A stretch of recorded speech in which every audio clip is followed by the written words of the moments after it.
మాజీ మంత్రి అంబటి రాంబాబు మాట్లాడుతున్నారు. లైవ్ లో చూద్దాం. అడుగుతా ఉన్నాయి వాళ్ళ బిఆర్ నాయుడు గారిని, ఇలాంటి దుర్మార్గమైన పనులు చేసినటువంటి నువ్వు అసలు మాట్లాడే హక్కు ఉందా అని అడుగుతా ఉన్నా. నువ్వు చేసింది ఏంటో నాకు కాదు బిఆర్ నాయుడు గారు, నేను తెలియక అడుగుతా. నువ్వు TV5 పెట్టావు. TV5లో రేటింగ్ కోసం ఎన్ని పనులు చేసావయ్యా? టీఆర్పీ రేట్లు పెంచడం కోసం మిషన్లు మేనేజ్ చేసినటువంటి వ్యక్తివి కాదా నువ్వు? చెప్పని అడుగుతా ఉన్నా. కూర్చున్నటువంటి ఒక పవిత్రమైన స్థానంలో ఉన్నటువంటి నువ్వు దీనికి సమాధానం చెప్పు బిఆర్ నాయుడు అని అడుగుతా ఉన్నా. టీఆర్పీ రేట్ల కోసం మిషన్లు మేనేజ్ చేశావు, అది వేరే విషయం, అది ఒక దొంగ పని. అయితే టీఆర్పీ రేట్ల కోసం మిడ్ నైట్ మసాలాలు వేసాడే TV5లో, మిడ్ నైట్ మసాలాలు. సిగ్గుందా నీకు?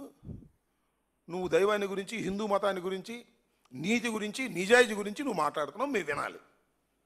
అంతేకాదు,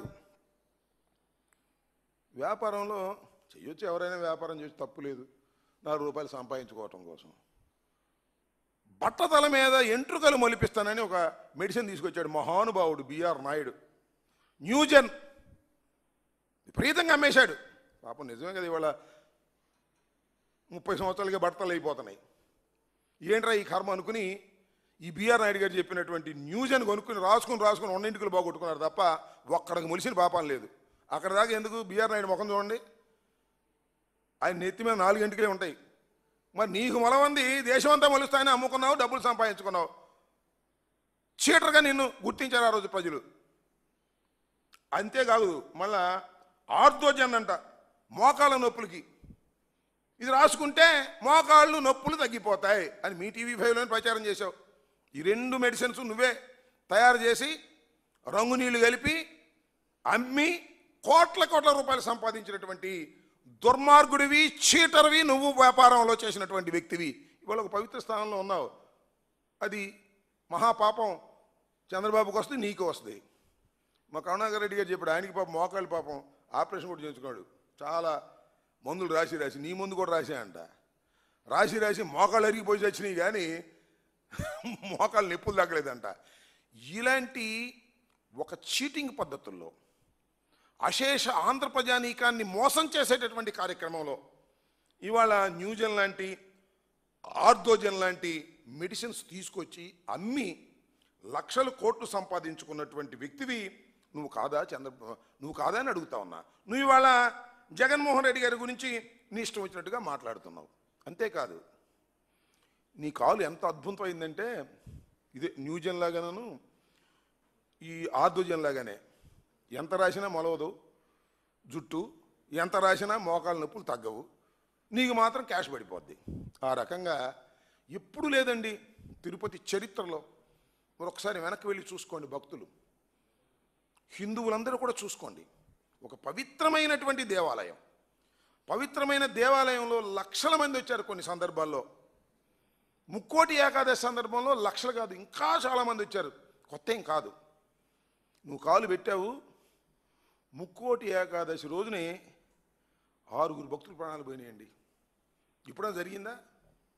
మొత్తం తిరుమల తిరుపతి దేవస్థానపు చరిత్రలోనే ఎప్పుడూ జరగని విధంగా first time in the history of Tirumala Tirupati దేవస్థానం జరిగిందంటే నీ దౌర్భాగ్యమైన కాలు, నీ అన్యాయమైన కాలు, నీ మోసపూరితమైన కాలు, నిన్ను నియమించడం తప్పు అని చెప్పినటువంటి సంఘటన అనేది ఈ సందర్భంగా నేను చెప్పదలుచుకున్నా. అంతేకాదు, గోవులండి 100 గోవులు చచ్చిపోయినాయండి గోశాలలో. ఇప్పుడు లేదు.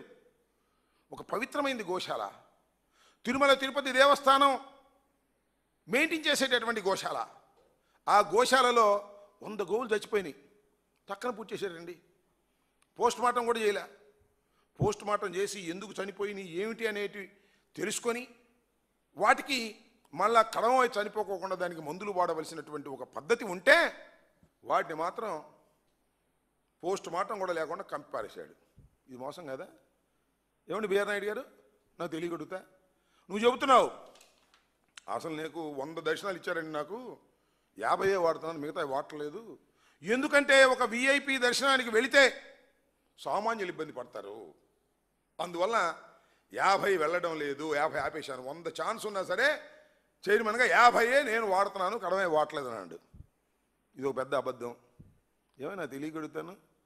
బయట ఎన్ని టికెట్లు అమ్ముతున్నారు బ్లాక్లో? 500. ఏది బ్రేక్ దర్శనానికి బయట 3,500, 5,000, 7,500 బ్రోకర్లు అందరూ అమ్ముతున్నారు. ఎవరే ఈ బ్రోకర్లు? నీకు తెలియదా? బ్రోకర్లు వాళ్ళందరికీ మద్దతు నువ్వేగా. ఎందుకు దొరుకుతున్నాయి? దాని మీద ఏమైనా యాక్షన్ తీసుకున్నావా? దాని మీద మాత్రం యాక్షన్ తీసుకోవు. జగన్మోహన్ రెడ్డి గారి గురించో లేకపోతే కరుణాకర్ రెడ్డి గారి గురించో ఇష్టం వచ్చినట్టుగా అవాకులు చవాకులు పేలి రాజకీయం చేసేస్తున్నావు. నువ్వు తిరుమల తిరుపతి దేవస్థానం కొండ మీద అనేది గుర్తుపెట్టుకోమని మనవి చేస్తున్నా. ఇలాంటి దుర్మార్గమైనటువంటి ఆలోచనలు నువ్వు చేస్తున్నావు. అంతేకాదు, మీ అబ్బాయి ఉన్నాడు. మీ అబ్బాయికి మొత్తం మన రాష్ట్రం కాక ఇతర రాష్ట్రాల నుంచి, నార్త్ ఇండియా నుంచి, అక్కడి నుంచి ఇక్కడి నుంచి వచ్చే వాళ్ళందరికీ అక్కడ ఒక డోర్ పెట్టావు మీ అబ్బాయి దగ్గర. వాళ్ళని తీసుకెళ్తాడు, దర్శనాలు చేస్తాడు, మీ పనులు మీరు చేసుకుంటారు. వ్యాపారాలు, డబ్బులు సంపాదించుకునేది. దైవాన్ని అడ్డం పెట్టుకొని వ్యాపారం చేసేటటువంటి నీచమైన స్థితికి బీఆర్ నాయుడు దిగజారిపోయాడు. నీకు బీఆర్ నాయుడు గురించి ఏం చెప్పాలి చెప్పండి, నాకు అర్థం కాలేదు. మాట్లాడితే జగన్మోహన్ రెడ్డి గారిని విమర్శించే మాట. నాకు తెలియకుడుతున్నాయా, నువ్వు చైర్మన్గా ఉన్నావు, నీ మీద కేసు పెట్టారు దేశద్రోహం. ఏమంటావు నువ్వు? అది నోరేనా? ఏం చేశాడు జగన్మోహన్ రెడ్డి? ఎంపీ